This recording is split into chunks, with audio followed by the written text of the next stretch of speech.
सप्रेम जयलवजी जय अण्णा भाऊ. आज मी एक महत्वाच्या विषयाच्या अनुषंगाने आपल्याशी बोलत आहे. कुणीतरी सोशल मीडियाच्या माध्यमातून सत्यशोधक अण्णाभाऊ साठे यांना देशाचा सर्वोच्च नागरी पुरस्कार मिळाल्याची खोटी बातमी सोशल मीडियाच्या माध्यमातून पसरवण्यात आलेली आहे. माझ्या मते यावर माझ्या सर्व समाज बांधवांनी आपापल्या विवेकबुद्धीनं चिंतन केलं पाहिजे. हा पुरस्कार अफवा असून हा पुरस्कार अण्णाभाऊंना मिळालेला नाही.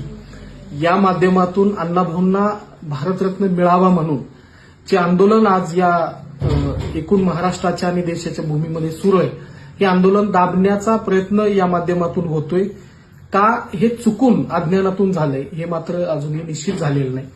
पण ज्यांनी कुणी हा खोडसाळपणा केलाय त्या मूर्ख व्यक्तीच्या नादी न लागता आपण सगळ्यांनी अण्णाभाऊंना भारतरत्न मिळण्याची